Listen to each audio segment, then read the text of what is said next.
وسهلا بكم مع أبونا شمعون. نرجع لدراسة اللغة الأشورية المعاصرة. أبونا فرجينا شو بخرجك. أنا في نفس الوقت هسكر الميكروفون والكاميرا لما تبدأ تشتغل، وإذا أنا سامعك وشايفك. إذا محتاج سؤال بقى أنا بجاوبك، بس مشان ما يصيرش خشي. نعم جميل. أضيف كثير. يلا أبونا. جميل. يلا أشارككم النص. أيوة حلو. أشارككم النص. أيوة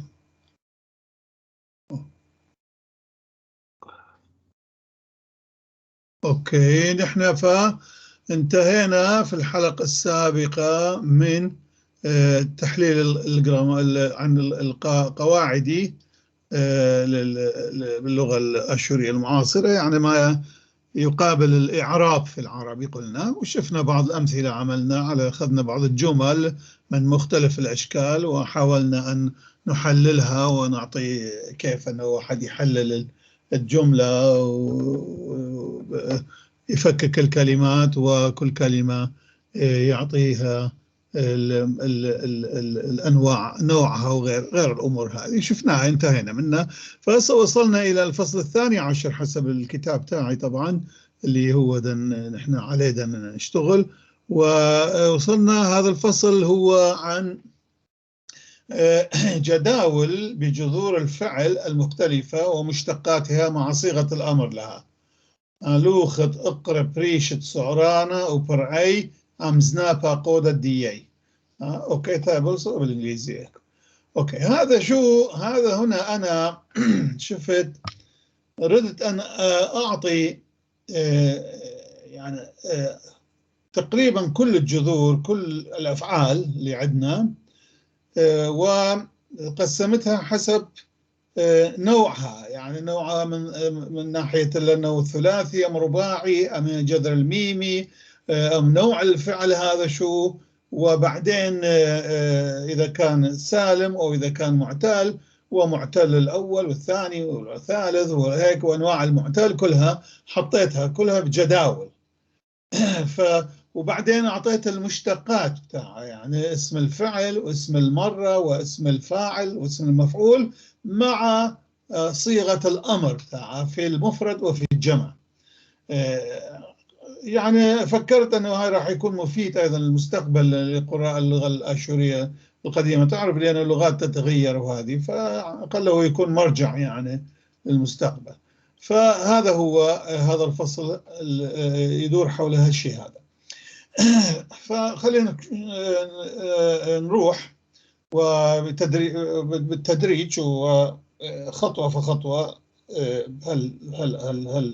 هالشيء هذا. فشوف فيما يلي الأفعال التي في اللغة الآشورية المعاصرة مع مشتقاتها وصيغة الأمر لها موزعة على جداول حسب مجموعاتها وأنواعها. الجدول رقم 1 حول الفعل الثلاثي السالم، فكل مشتقاته صيغة الأمر. جدول رقم 2 الفعل الثلاثي معتل الأول، وجدول رقم 3 الفعل الثلاثي معتل الوسط، والأربعة هو فعل الثلاثي معتل الآخر، وجدول الخامس عن الفعل الثلاثي معتل الأول والوسط، وهيك ماشي حتى بعدين الفعل الرباعي السالم، جدول رقم 8، ورقم 9 الفعل الرباعي المعتل، وجدول رقم الأفعال الشاذة، وجدول رقم 11 الأفعال الناقصة. هذه الجداول تحتوي على أقسام الفعل الآتية مرتبة في أعمدة حسب التسلسل الآتي. العمود الأول جذر الفعل، طبعا اقرأ سعرانة. العمود الثاني اسم الفعل شم سعرانة. العمود الثالث اسم المرة شمقاها. العمود الرابع اسم الفاعل شمعاودة. العمود الخامس اسم المفعول شماخا شوشة. العمود السادس صيغة الأمر بالمفرد والجمع زنابا قودة غدانائيت وسقيانائيت. أما عن معنى هذه الأفعال باللغة العربية واللغة الإنجليزية فأفردت له فصلا آخر وهو القادم، وذلك بسبب عدم توفر المكان هنا. ولكن اليوم أنا فكرت أستاذ سامي أنه بدأت أنه أعطي بالعربي أمام الجذر، كل جذر أكتب بالعربي هنا أيضا، يعني قبل ما أروح للفصل الآتي. فبدأت بها، طبعا ما قدرت أكملها لأن اليوم بدأت بها قبل ساعتين 3 من الحلقة. أيوة، هنا توضيح. أريد أوضح أولا الجذر الميمي. كتبت الجذر الميمي في الجداول الخاصة بالجذر الرباعي مع أصله الثلاثي المبدوء بالبتاخة، أي بالفتحة القصيرة. يعني نحن قلنا أنه كل الجذور الثلاثية التي تبدأ بالفتحة القصيرة، البتاخة نسميها بتاخة، هي تشدد الحرف الثاني منها، تصبح 4 حروف بالواقع بالحقيقة. فلذلك ينتمي كل مشتقاتها وغيرها وتصاريفها تنتمي إلى الجذر الرباعي. لذلك أنا حطيتها في قائمة الجذر الرباعي، ولكن ذكرت الجذر الثلاثي، يعني أصلها المأخوذ منه كيف أنه هو ومع مشتقاته، وبعدين الجذر الرباعي بتاعه.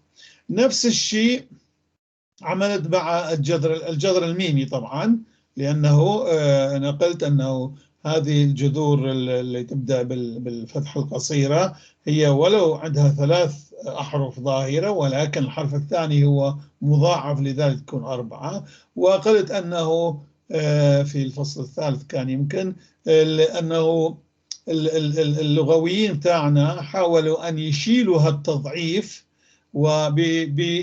وبإدخال حرف ميم ساكن في بداية هذه، وتحويل الفتحة القصيرة إلى فتحة طويلة بغرض تجنب مضاعفة الفعل الحرف الذي يليه. ولكن طبعا صار رباعي، ظاهر الرباعية، أي أنه الميم هذه أيضا ازدادت عليها فصار 4 حروف. وحطيت هذا الجذر هذا الميمي تحت الجذر الأصلي تاعه، يعني الثلاثي المظهر المبدوء بالفتحة القصيرة. راح نشوف هذه. ثالثا كتبت عبارة ألب ريش، يعني أليف راء، هي مختصر لآرامية، أمام جذر بعض الأفعال للدلالة على أنها مأخوذة من اللغة العربية. ولكن هالشيء هذا أنا انجبرت هلا أن أتركه، أن أمسح هذه أليف راء، لأنه كتبت مكانها معنى الجذر، معنى الفعل هذا جذر باللغة العربية. أوكي، خلينا نشيل هذه معلومة. أوكي، خلي نجي على الجداول نشوف كيف هي ونعطي بعض الأمثلة نأخذ منها. جدول رقم 1 قلت أنه هو عن الجذر الثلاثي السالم، يعني كل الأفعال التي عندنا باللغة الآشورية التي نستعملها ما زال إلى اليوم، يعني اللغة المعاصرة، التي هي ثلاثي سالم، التي مكونة من 3 أحرف سالمة ما فيها حرف علة. نبدأ. حرف الفعل الأول هو اللي بالباء، ما عندنا حرف بهالمجموعة، ما عندنا فعل يبدأ بالأليف، فالحرف الثاني باء لأنه أنا حطيته على الترتيب الأبجدي طبعا. فعندنا الفعل باقر، باء جا جيم، يعني جيم راء، باقر، ويعني ينحف. وأنا قلت لا ننسى أنه الجذر هو في صيغة الحاضر للشخص الثالث المفرد المذكر الحاضر، ولكن العربي هو في الماضي للشخص الأول المفرد، يعني نحف. ولكن أنا كتبت معناه حسب ما هو باللغة الآشورية، يعني بالحاضر ينحف، ما كتبت نحف إنما ينحف، حتى أعطي المعنى الحقيقي لهذه الكلمة، لهذا الفعل باللغة الآشورية المعاصرة. فإذا هو باقر ويعني ينحف. اسم فعله يكون بقارة. هلا إذا واحد يراجع الفصل عن الفعل في بداية، أنا حطيت كيف نشتق وكيف نصيغ اسم الفاعل، اسم الفعل، اسم المرة، كل هذه. وذكرت هناك أيضا قل بين قوسين أنه انظر حسب على هالموضوع، انظر جدول رقم هيك في الفصل هذا، يعني هذا الجداول المختلفة لكل أنواع الفعل. فهنا راح يجد القارئ كل هذه الأمور كجدول أمامه، إذا يريد يعرف أنه كيف نحن نشتق اسم الفعل من هذا الفعل فيشوفه هوني مثلا. فإذا اسم الفعل لجذر باقر الذي معناه ينحف هو بقارة، واسم المرة بتاعه بقرته، واسم الفاعل كما قلت أنا هناك في شرحي للاسم الفاعل وكيفية صياغته أو صناعته، أنه هناك ثلاثة أنواع لاسم الفاعل للجذر الثلاثي فقط، الرباعي لا، له واحد فقط، الجذر الثلاثي. فاسم فاعل هل فعل هذا باقر ينحف هو باقارة يعني ناحف، باقورة أيضا نحوف، بقرانة نحاف ممكن بالعربي، ممكن يعني بالعربي يعني قابلها، ما أعرف إذا تضبط بالعربي هذه، ولكن المهم أنه لهالأفعال هذه لها ثلاثة أنواع، ثلاثة أشكال للفعل لاسم الفعل، وهو نفس المعنى يعطي نفس الشيء ولكن أشكال ثلاثة عدة. أما اسم المفعول فله واحد في كل الأفعال سواء كانت ثلاثية أو رباعية بأنواعها، وهو هنا بقيرة، باقر بقيرة. والملاحظة المهمة التي للناطقين بالعربية هنا راح يشوفون هناك اختلاف بين الآشوري والعربي في هالجزئية هذه، لأنه حسب ما أعرف أنا بالعربي الأفعال غير المتعدية يعني اللازمة ليس لها اسم مفعول بالعربي، تمام؟ لأنه طبعا تأثير الفعل لا يتعدى الفاعل نفسه، لكن نحن بالآشوري عندنا هذا، وحتى بالسرياني القديم وغيرها الآرامي في هذه، وممكن يعتبر كفاعل ولكن هو صيغة المفعول. يعني شوف باقر بقيرة يعني منحوف أو منحوف بمعنى هذه تجي بالعربي منحوف، نحفان نحيف، بس نحيف بالعربي هو اسم فاعل مو اسم مفعول، بس عندنا هو اسم مفعول بقيرة. وصيغة الأمر بالمفرد هو بقور انحف يا هذا، وللجمع هو بقور أنتم، أنت اضعف وأنتم اضعفوا. وعندنا هنا حطيت أيضا كيفية تحويله من لازم إلى متعدي، يعني اللي سميناه الفعل السببي causative verb، يعني الذي يجعل آخر أن ينحف. باقر ينحف، مبقر ينحف آخر فيصير متعدي هنا مبقر، وذلك بإدخال ميم بفتحة قصيرة، مش ميم ساكنة. ميم ساكنة تدخل على الجذر الثلاثي الذي يبدأ بفتحة قصيرة والذي يكون الحرف الثاني منه مضاعفا، لكن هنا باقر فتحة طويلة والحرف الثاني غير طبعا بنتيجة ذلك غير مضاعف، لا يمكن أن يضاعف لأنه قبل أكو حركة طويلة باقر. أوكي، فعنده ولكن بعض الأفعال مو كلها، بعض الأفعال ممكن أن نعطي المتعدي بتاعها اللي السببي، يعني الذي يجعل الآخر أن يعمل ذلك العمل مو هو نفسه يعمل العمل. فمبقر يعني ينحف، بالعربي موجود أيضا الشيء هذا، ينحف هو نفسه لكن ينحف الآخر.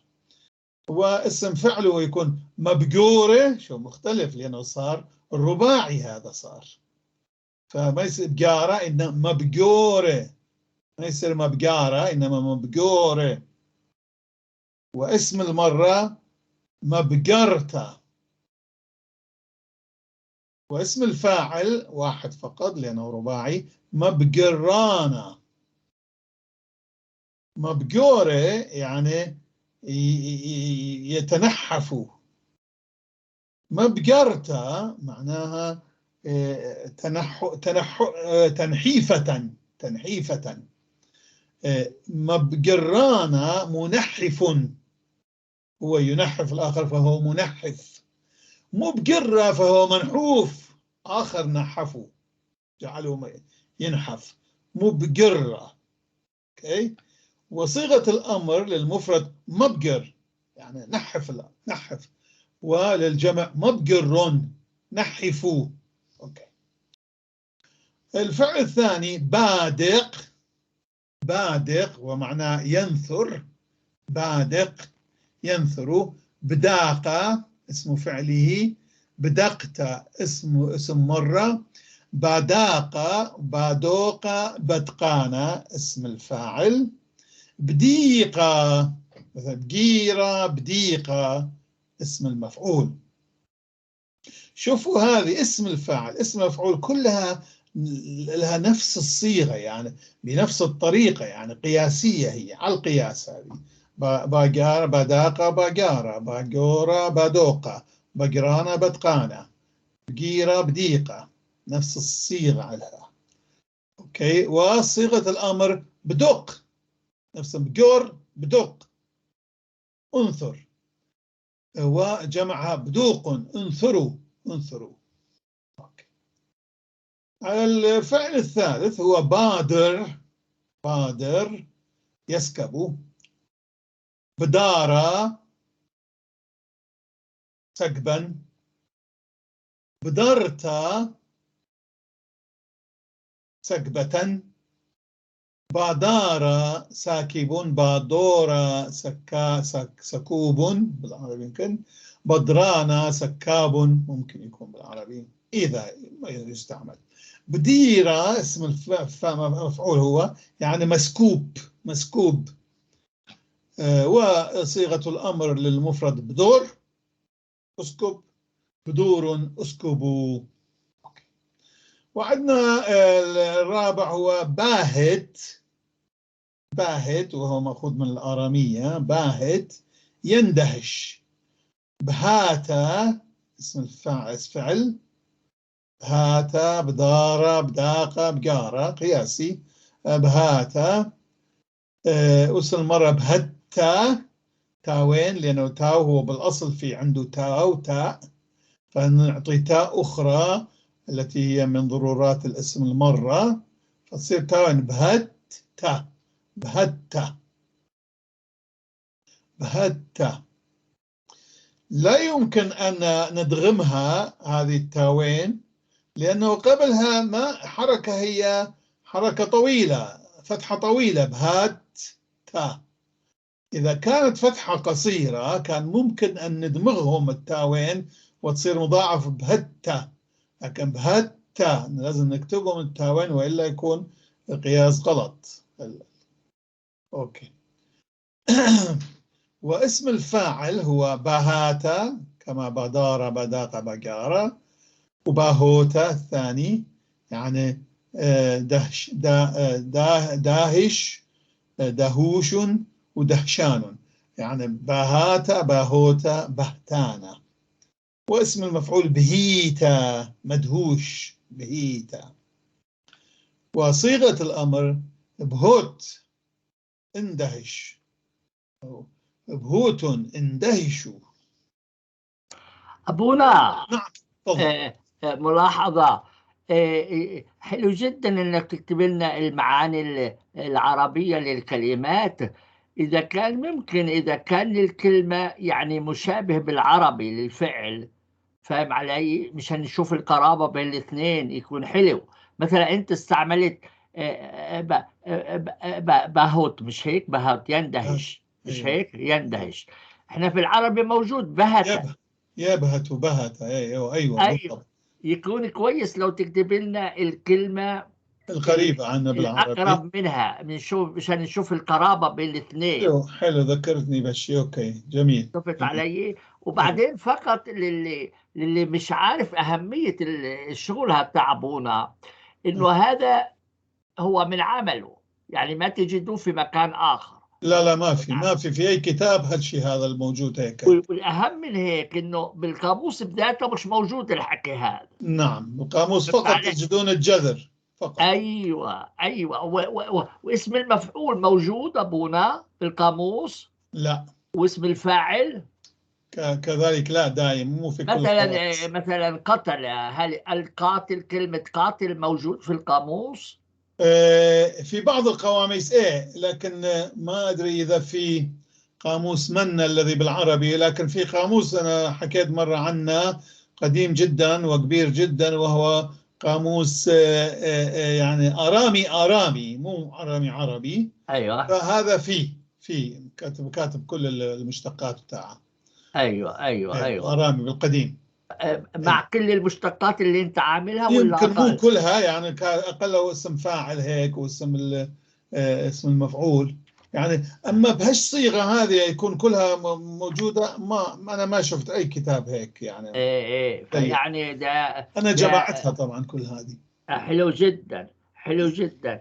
انا الغريب في الامر اني انا مره اشتريت كتاب من لبنان عربي عبري، عنوانه قاموس الافعال العبريه. فهمت علي؟ وبيعطي قائمه بكل الافعال العبريه. حلو. والمقابل العربي تاعها. جميل. وبعدين في الأخير عمل قائمة الأفعال بالعربي اللي جت بالقسم العبري، وين تجت معناها بالعبري. بس على كل هو القسم الأول، وعمل ترتيب آخر يعني مشان الترتيب هذا. إذا أنا وجدت في الإنترنت بعت لك إياه، وإلا حصور لك الجزء العبري. الجزء العبري لأنه مش كبير، هو 74 صفحة. هيك. بس لاحظت انه عندهم هو رتب الابجديه حسب الابجديه، ابجد هوز، انه الفعل تاعهم بيبدا بالماضي مثل العربي. مش مثلكم بالمضارع. نعم، حتى بالاشور القديمه والارامي هو كذلك بالماضي، اما بالاشور المعاصر لا، هو بالحاضر.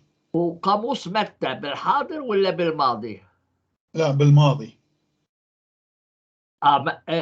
بالماضي هو. طيب ليش انت اخذت الحاضر اذا؟ لانه نحن بالحاضر هيك بالاشور الحديث المعاصر هو بالحاضر. الجذر يكون في حالة الشخص الثالث المفرد المذكر الحاضر. منيح. بس أنا بسأل القاموس أبونا، القاموس قواميس الأشورية، نعم، هل هي بالحاضر ولا بالماضي؟ اللغة الحديثة بالحاضر، أما اللغة القديمة بالماضي.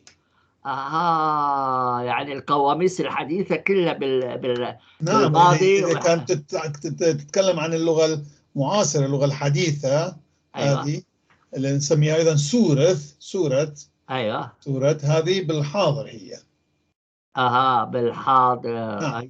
أيوة. طب هاي ملاحظة ليش كويسة. تعرف ليش؟ لأنه إذا حطيتها أنا بالماضي سأدخل عليها اللام والهاء، فما راح تكون جذر، راح يكون لا زيادة عليها، يعني ما راح تكون الصيغة الأقصر صيغة لهذا الفعل، لأنه الجذر هو شو؟ هي أقصر صيغة للفعل، يعني التي ليست فيها أي زيادات. أيوة. حتى بالعربي مثلا شوف، هذه بالعربي ينحفوا من نحف هي الصيغة الأقصر واللي ما فيها أي زيادة. ينحفوا فاتت عليها ياء. تمام. أيوة. فأما بالآشوري الحديث عكس هي الصيغة الحاضر، هي الصيغة الأقصر صيغة، والتي ما فيها أي زيادات. يا أبونا، أي ضمير، الأول ولا الثاني ولا الثالث؟ هل هو ضمير المتكلم؟ الشخص الثالث، الشخص الغائب يعني دائما. أنتوا الغائب يعني. نعم، حتى بالعربي نحف هو. أيوة. بالعربي يعني حتى بالآشوري القديم يعني بقر، هناك بدنا نقول باقر بقر بدق. يعني در ايوه. يعني انت ما هذا كويس انه انت يعني بترتب الافعال حسب الضمير الثالث نعم الغائب. نعم، الشخص غائب. الثالث هو الحاضر الذي يسمى ايضا غير المحدد. ليش؟ لانه مثل ما قلت لك انا هسه لو اكتبه هذا بالماضي اقول له بقر لازم ادخل الهاء، ايوه فزياده راح تكون، راح يجي حرف زائد. طيب والقواميس القديمة كيف كانت تعمل؟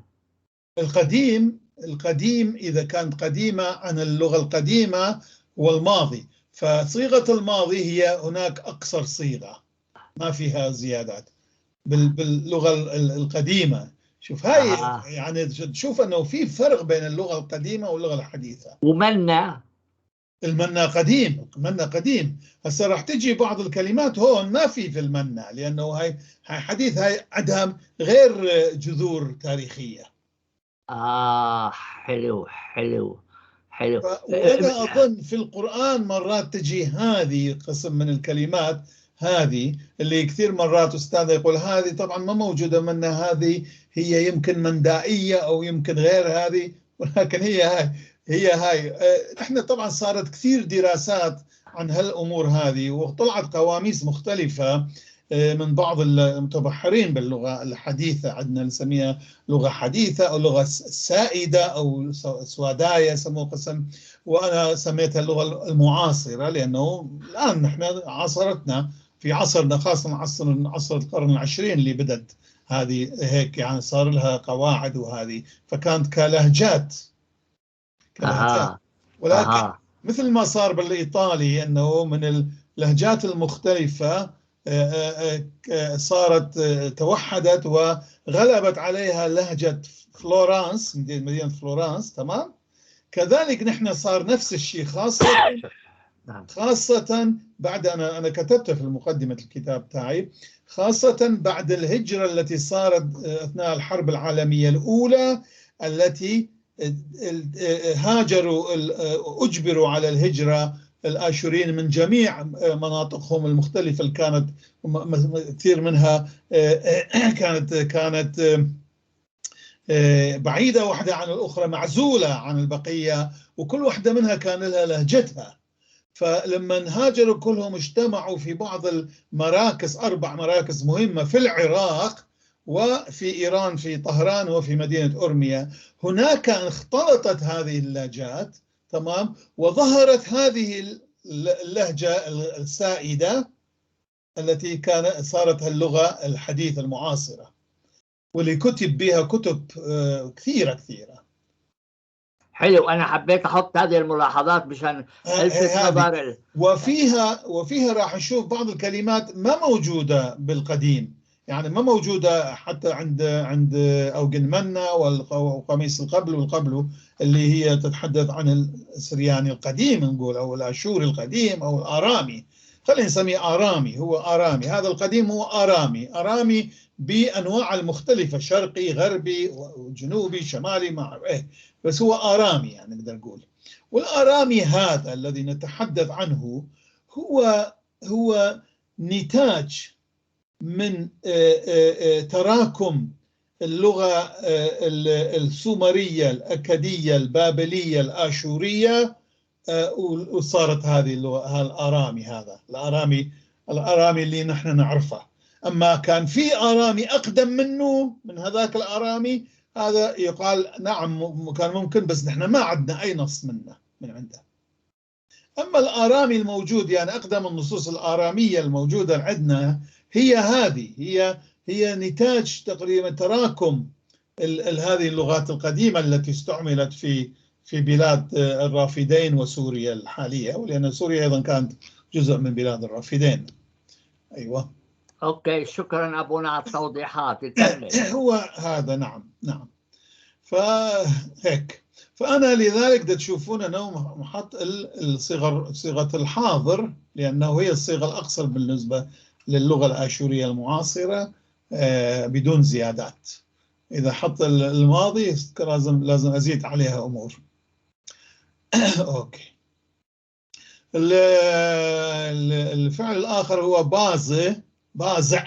بس نحن ما نلفظها باز، فنضخم فقط الزاء اللي قبله باز يثقب. بزاء ما نقول بزعة بزعة هيك يعني بشعة مو بزاء بزأتا اسم المرة، بزاء بازوء بزآنا، والمفعول بزيئة نفس الترتيب والقياس.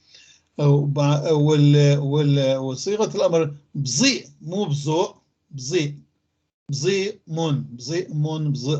بزيء. اوكي.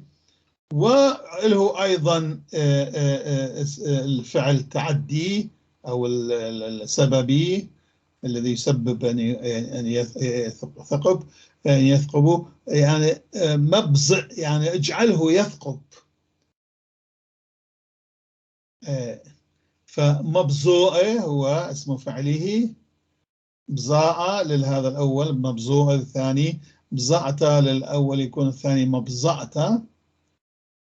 مبزآنا اسم فاعل واحد لأنه ليش صار رباعي؟ صار رباعي فاشتقاقاته راح تكون على طريقة الرباعي وليس الثلاثي، بالرغم من أنه أصله هو الثلاثي، ولكن عندما جعلناه سببي يعني يثقب، فهو يثقب يثقب، تمام، يجعل الآخر أن يثقب. أو عندي أنا شيء أريد آخر، عندي مثلا قطعة خشب أو شيء أريد أنه يعملوها ثقوب، فأوديه عند واحد هو يثقبها، فأوديه حتى أثقب، أخلي الآخر يثقبها. أيوه. مبزأنا مبزأة الاسم المفعول، وصيغة الأمر تكون مبزئ اوكي. عندنا فعل آخر بازق، أيضا من مجموعة باء اللي تبدأ بالباء حرف بيت. بازق يبذر، شوف بادق ينثر، بادر يسكب، بازق يبذر.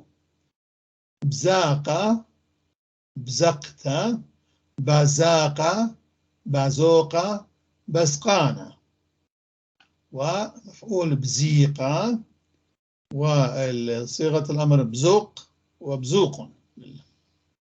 وتمشي هيك كل الأفعال اللي تبدأ بحرف باء في هذه تجي مثلا باطل، هوني نسيها أكتبها، باطل معناها يبطل بالضبط، عربي، هاي مأخوذة نحن عندنا بعض حتى بالآرامي موجودة، بطل بطل موجودة. فهناك طبعا بعض الكلمات الآرامية يعني القديمة أيضا هو يقابلها بالعربي تقريبا نفس الشيء. فمن أخذ من ما أعرف، أنا حسب رأيي العربي أخذ من لأن الآرامي أقدم طبعا، لأن قلنا الآرامي هو سليل اللغات القديمة السومرية البابلية الأكدية البابلية الآشورية، فهذه لغات قديمة جدا. فباطل يعني يبطل، باطن يحبل، باطن بطانة، وأبطينا اسم مفعول، ونفس الشيء البقية. وله أيضا اسم فعل سببي أو أيوة كوزاتيف، مبطن، اجعله يحبل، مبطن، مبطونة، مبطنة. يستمر هذا الجدول رقم 1. الفعل الآخر أيضا مبدي بالباء، بعدنا نحن في الباء. بالغ ينشغل، بالغ جي ينشغل، بلاغا انشغالا، بلكتا انشغالة، بلاغا منشغل، بالوغا ما أعرف شلون بالعربي، ما فيها أظن. بلاغا بليغا مشغول، بليغا مشغول، بلوك انشغل، بلوغن انشغلوا بدرسكم، انشغلوا بها. اوكي. وله ايضا أبونا أقترح عليك اقترح عليك بدل ما تكرر لنا كل الصيغ، الاسم الفاعل واسم المرة واسم المفعول وصيغة الأمر، يعني أعطيتنا عدة أمثلة. أنا يهمني أسمع الجذر والعربي لكل الأفعال، ايوه، من لأنه الان صاعدا راح اعمل هيك كافي. يعني اعطينا علشان إذني، مثال على ايوه. مشان إذني أشوف نعم. القرابة بين الأشوري والعربي. ايوه. فاهم علي؟ مثلا الفعل اللي انت شفته حاليا اللي قبل هذا، ارجع له الاول، ها، بطن، بطن، ايوه. ايوه، يحبل، ايوه. يحبل. فهي مشكلة البطن. ايوه، يبطن، يمكن يبطن بالعربي. يعني مثلا يعني بتشوف انه في قرابة ايوه. بطن والحبل، نعم. مفهوم انه نعم. يعني هي الحبل هو في البطن. نعم بالضبط. فهنا نشوف كيف انه حلو جدا نشوف يعني كيف كانت القرابة بين العربي والاشوري. نعم. انتوا وشوف بتقولوا كيفية أستاذ سامي، هذه خلينا آفاقنا تتوسع، لأنه نشوف كيف يعبر عن نفس الفكرة ايوه بمعاني مختلفة. يعني حبل، يحبل، حبل شيء جاية من حبل، من يعني تحبل شيء تقطر، وهذه. فبطن يبطن يعني شيء يكون بالبطن، يبطن. تمام. فيعني شايف شلون أن نعبر عن نفس المفهوم بزوايا مختلفة ينظرون لها يعني. ايوه، احنا بالعربي كمان نستعمل مش حبلة، نقول حملة. حمل أيضا، حملت أيضا، حملت. ايوه يحمل، فمعنى في ولد. المشكلة انه أيوة. واحد يحمل واحد على ظهره. صح. أيوة، فهمت شفت. علي؟ هنا إيه. الفرق. إيه. وأستاذنا كان يكلمنا عن وازرة، لا تزر وازرة وزر أخرى. نعم. فاهم علي؟ فيقول لي وازر، هو كان يقول وازرة وزر أخرى، هي إشارة للي حاملة، يعني المرأة الحاملة. حاملة أيضا، أيوة، حاملة. فهو يقول وازرة في القرآن هي إشارة للمرأة الحبلى. أوكي. فاهم أوكي. علي؟ نعم. فأنا هلا أتساءل، هل وزر إلى علاقة بالآشوري واللي تعني الحمل؟ يعني آه مش يحمل فقط، أو مثلا، أو هل يعني يحمل على ظهره أو يحمل في بطنه؟ هل عندك فعل وزر بمعنى حمل؟ لا، وزر ما في، حمل فيه، حمل يحمل. بس هلا سؤال آخر، وزر هو فهمت بمعنى ذنب، الذنب، الذنب، الوزر بالعربي الذنب، الإثم، الإثم. ذنب. أوه.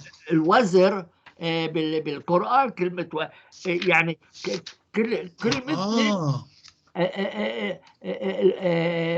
يعني كل آثم يتحمل مسؤولية إثمه. أوكي. هذا المعنى. فأنا حبيت أشوف إذا وزر ما هو الفعل وزر بس هل عندكم احنا جذر؟ بالاشوري طائن، طانا، والوزر هذا الحمل هذا نسميه طعنة أيوه او كرتة. فالكلام يسوع اللي قال ان احملوا اثقال، ان وزري خفيف حملي خفيف. شو كان يقول؟ أيوه ثقلي طيب وحملي خفيف. أيوه يعني نقول طاني بسيمل وكرتي قالولتا. كرتا للوزر، الحمل، حمل، وطانا طائن للحمل، يحمل. طب أنا عندي سؤال هنا مشان اللغة الأشورية، هذا حلو نشوف القرابة. هل عندك جذر أشوري وزرة أو يزروا أو مثل لا. هيك؟ لا. لا. أنا حبيت فقط عندنا أعرف. نحن عندنا فعل زائر يعني ينتفخ. زائر. بجوز إنه هاي لها علاقة لأنه جائز ينتفخ. أصل هو ينتفخ. هذه أو إحنا نقول ليش تنفخ حالك؟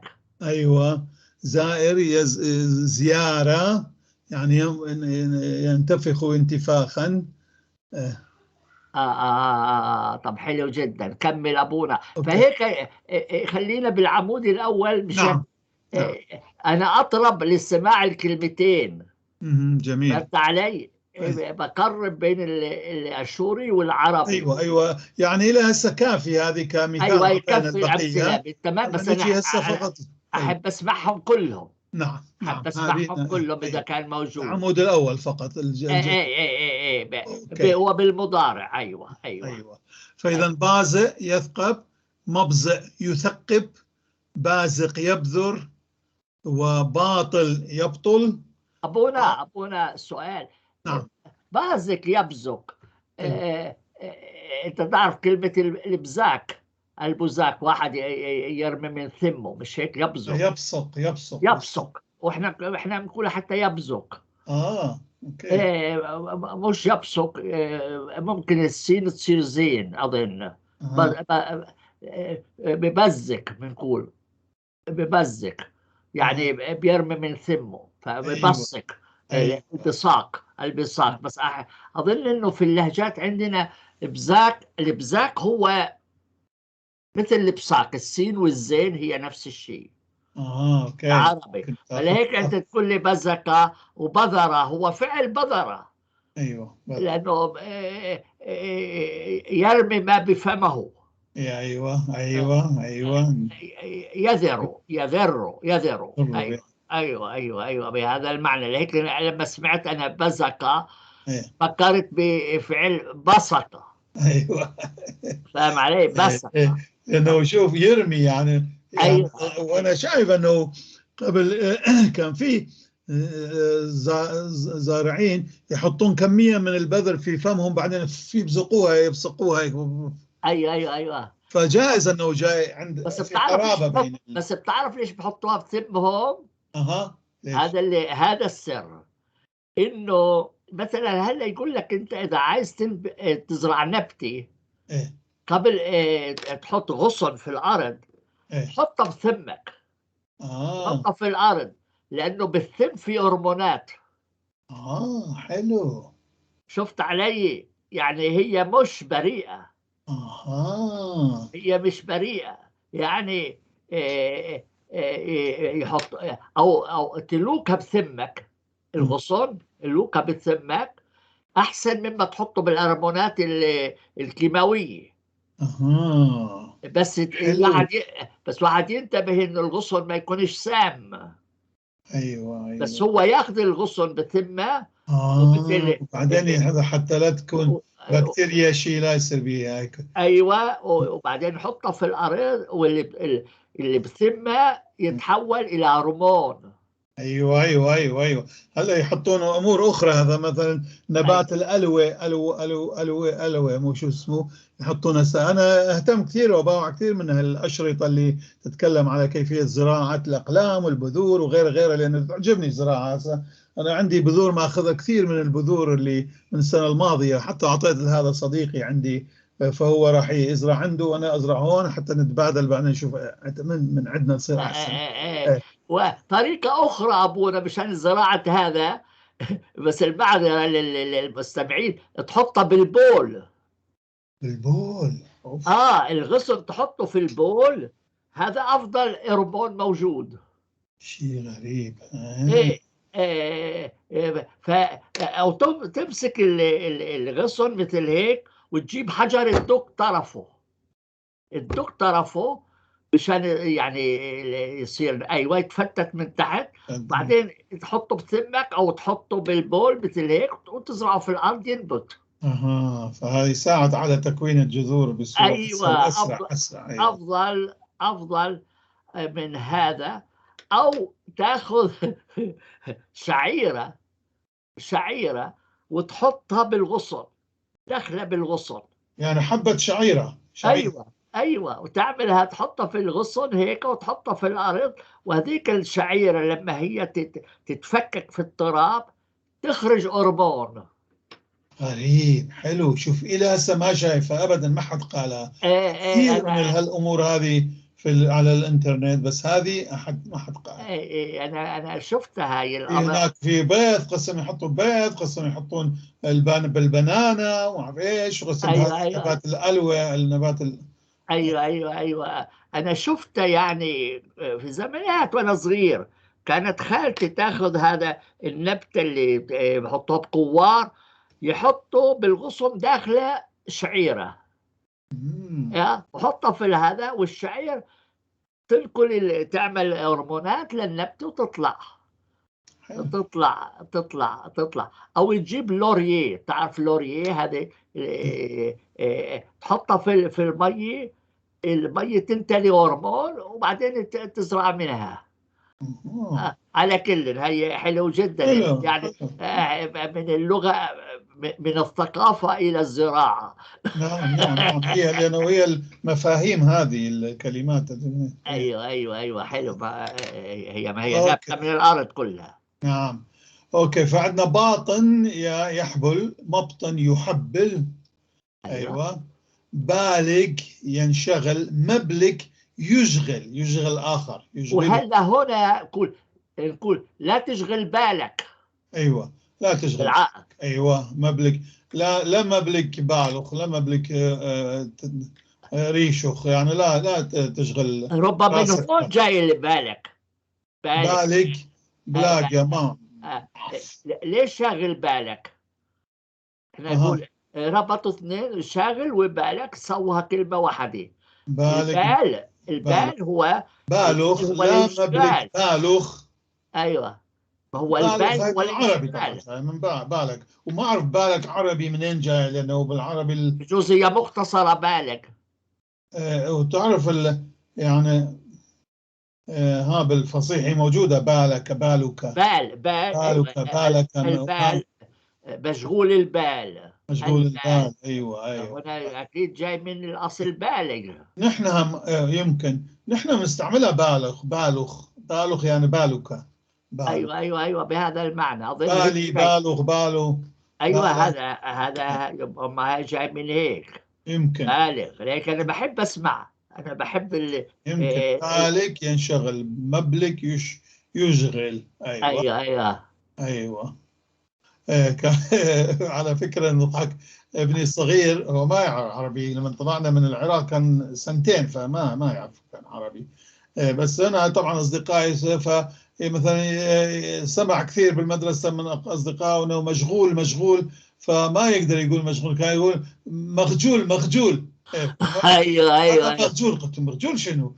بالبني يقولون مخجول ايش؟ قال تليفون يعني مخجول لما تريد مشغول يعني.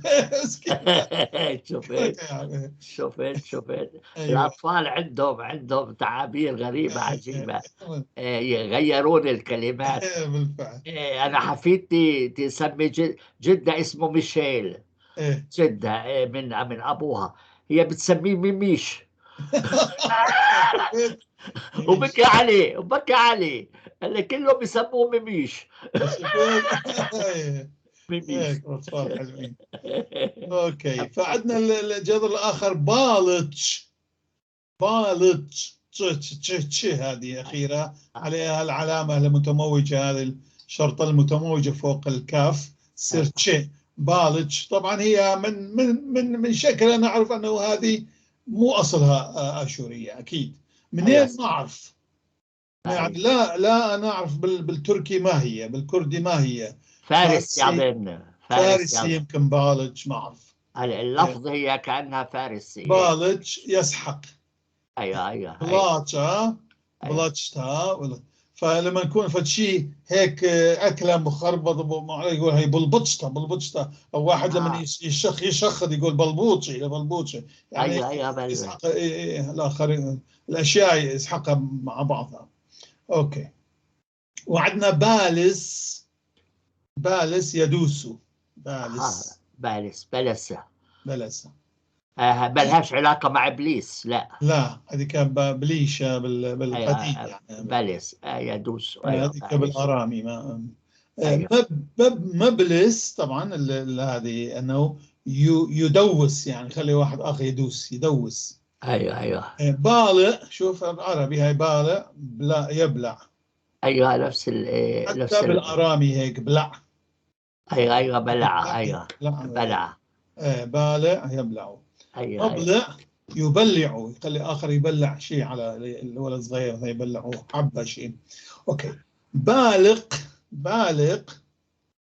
يفغر، يعني لما الواحد يوسع عينيه هيك يباوع عينيه، هذا بالغ. لبلق عينك، يقول لا تفغر عينك علي. لا احنا بنقول بحلق. بحلق. ايوه بحلق. فاهم علي؟ انا ابن اختي كان عينيه هيك طالعات من راسه. كنت اسميه دائما كيفه اللي بحلق. ايوه بليقه، عينه بليقه، نحن بنسميها، نقول هذا عينه بليقه، يعني هذا عيونه بالقه. فهو المنهج جاحظ ابونا. الجاحظ سموه هيك لانه كانوا عينيه طالعات من راسه. جاحظ يجحظ. ايوه. فاذا بالغ يعني بالعربي الفصيح يفغر، يمكن مو؟ ما بعرف. لا انا بحلقه، احنا بنقول بحلقه. فغر عينيه فغر. لا بحلقه. بحلقه بالباء. باء لام قاف. بحلق او بحلق. عندي حتى بعدين اشوف. شوفها بعدين بالقاموس. شوفها بمن شو يعطي الكلمه، لانه يفغر ابونا انا عمري ما سمعتها يفغر. بحلق. يجوز ما بعرف. اوكي. شوف. ايوه. مبلق يفغر. باسم يشفى مو يشفي. باسم يشفى. ايوه. غريبه. أيوة. غريبه لهيك. بجوز من هون جاي ابونا البلسم. جائز. بلسم لانه دواء. بلسم باسم. يشفى. لانه باسم هو المتبسم. ايوه باسم هو يشفى. مبسم يشفي، يجعله يشفى يعني. هلا عندكم انتم اسم بنات باسمه. هي بس عربي هو مو بس ربما هي جاي من هون. باسم. ما بعرف. الابتسامة انت بتقولوها كيف؟ ابتسامة برصومة. غريبة. ايوه يلا كمل منيح. اوكي. مبسم ايضا. خلينا عندنا باصم يبصم، وهي عربية طبعا جدا. نفس الشيء. باصم يبصم. بس هي من اي لغة؟ جاي من العربي ولا جاي؟ العربي هذه يبصم باصم. باصم. أيوة. اما باسم لا، باسم من بوسامة. هو بوسامة يجي ايضا باسم لها علاقة بتعافي، بتمتع ايضا. مثلا بوسامة هو التمتع. بوسامة أبدينايا، التمتع الأبدي. أنه دائما يقول الميت مثلا الله يرحمه ويعطيه بوسامة أبدينايا، يعني المتعة الأبدية. هو باسم وفرحان. صح. ايوه بالعربي صح. باسم فرحان، هو باسم. ايوه باسم متبسم. فشوف لها علاقة هذه. حلو جدا. شفت كيف؟ جائز انه في عندهم جذر مشترك قديم، ما نعرف. ايوه متبسم مفهوم، يعني انه مبسوط. ايوه متبسم بهذا المعنى. باسم. فبوسامة اذا كان مريض ما بيقدر يبتسم. بوسامة. بسم بالعربي بسم. أيوة. عندنا باسم يشفى، هو نفسه يعني لازم، فعل لازم هذا. بالارامي بسم هو يبسم، يعني يشفي او يطيب. بسم مارا ولا، عندنا صلاة بسم مارا ولا ريح الطموثا، يعني طيب يا ربنا وإلهنا رائحة دنسنا، طيبها سويها طيب. حلو. شفت كيف العلاقة طيب يعني يصير طيب، يصير شافي، يصير متعافي، يعني طيب. حلو جدا. انا مبسوط اسمع الكلام. شوف ذكرتني هلا نربط الامور بعضها. شوف مثلا نحن نقول اذا نريد نشكر واحد ما نقول شكرا، نقول باسيمة معناها تكون طيب. حتى شوف المواصلة العربي المصلاوي ما يقول شكرا، يقول تكون طيب. من السرياني هاي ماخذها من اشوف. طيب. ايوه تكون طيب. تكون طيب.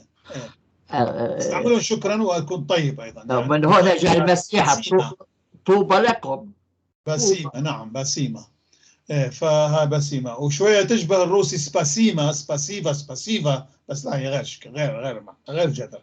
بس يعني كأنه هيك واحد لما يسمعها، أنا أول مرة سمعت الروسي قلت هذا ايش يقول باسيما؟ قالوا لا سباسيفا سباسيفا. أوكي باسيما يعني شكرا. مبسم يشفي أو يعافي. باصم يبصم، بصم بال ما أعرف إذا كبصم بالقديم بالآرامي بصم موجودة، هذه ما أتذكرها، ولو أنا عملت كل هذه كلها راجعتها في حيني. طبعا هاي صار 3-4 سنين، أنا سننسى كثير بسهولة. بصم لا ما في. أوكي. فباصم العربي هي يبصم. باصر هذا لا، هي أصلية ينقص، باصر. مبصر ينقص ينقص. بادر يهدر، بادر يبذر بالعربي، يبذر هيك يبذر يعني، بس هنا بادر يهدر. بادر دمه يهدر دمه. بارز بالعربي برز يبرز، لكن هنا بارز يعني ييبس، يصير يابس، بارز. اوكي. وعندها ايضا التاء متعدي، مبرز ييبسه. بارك مو بارخ، بارك يبرك، براكة. مبرك يبرك. شو معنى بارك؟ شو يعني يبرك؟ يبرك على ركبتيه. يبرك. ايوه ايوه يبرك. ايوه فهمت هلا، يبرك، لانه انا فكرت بارك يعني يبارك. لا هسه نجي على يبارك، هي بارخ. ويبارك ما نشوفه هون في الجدول الثلاثي، انما في الرباعي. ليش؟ لانه تبدا بالفتحه القصيره، برخ، هي برخ راء 2، فبرخ. لكن نحن طبعا ما نقول برخ، شويه على اساس يعني معيبه، فايضا نطولها بارخ هذيك ايضا، ولكن يجب ان تكتب بالفتحه القصيره والا يتغير المعنى. بارخ، بارك، بارك، بارك، براكة، بركتة، براكة، بريكة. هذيك هي بارخ، باروخة، برختة، برخانة، برخة.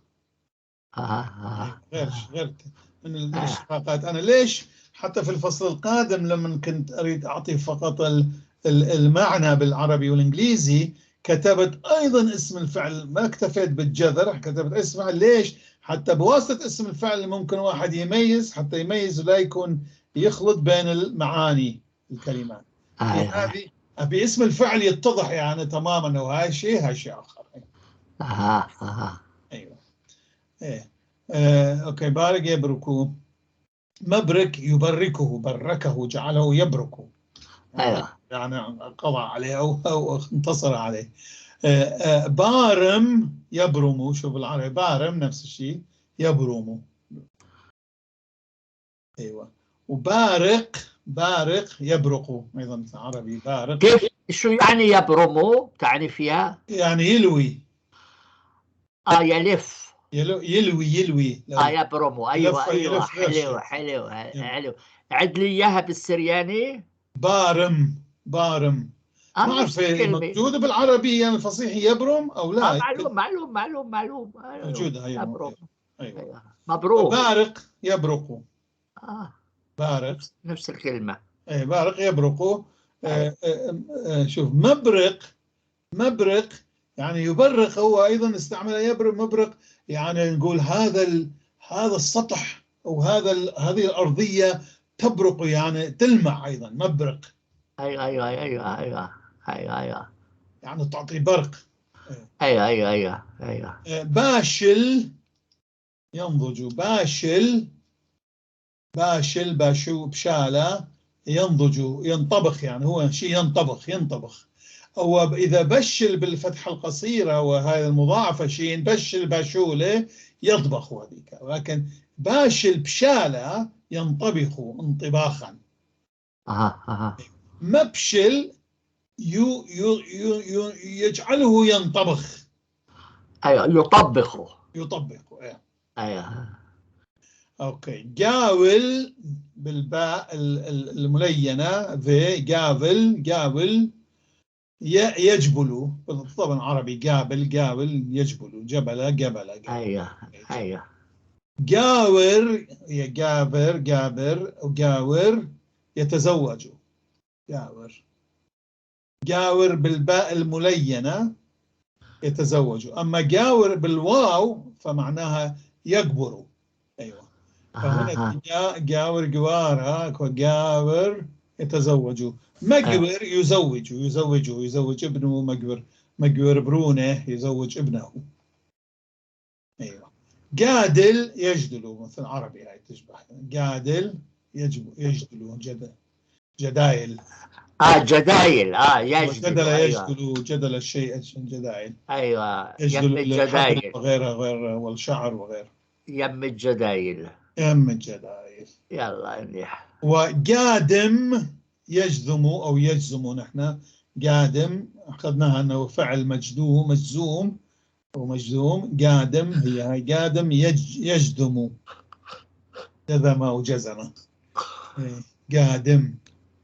قادب يجدف. قادب يجدف على الله مثلا، يجدف. هذه قادب يجدف. قادش يحدث. قدش الأفلام دي حدث شيء، يعني يصير حادثة شيء حدث. أيوة. قادش. قدشة هو حدث، يعني قدشة شيء يعني حدث خاصة خطير. قدشة. قادش. قاهن، وهذه آرامية طبعا. قاهن ينحني. قهنت انحناء، هاي موجودة بالقداس عندنا. مرة يقول قهنت، صلاة القهنتة، يعني صلاة اللي الانحناء، يجب أن يكون القسم منحني لما يصليها. قاهن قهانة قهنت. جاوج هاي جمل تحت هذه الشرطة المتموجة. جاوج يتحرك. أبونا صارت ساعة، صارت. نتوقف دقيقة واحدة. نعم. نتوقف دقيقة واحدة ونرجع في الحلقة الثانية إذا عندك جميل. وقت. جميل. حلو جدا أبونا. أوكي. نشوف. يلا اشتركوا في القناة وفعلوا الجرس حتى تصلكم الأشرطة القادمة. خد راحتك أبونا شوية. تسلم. شكرا. خد راحتك.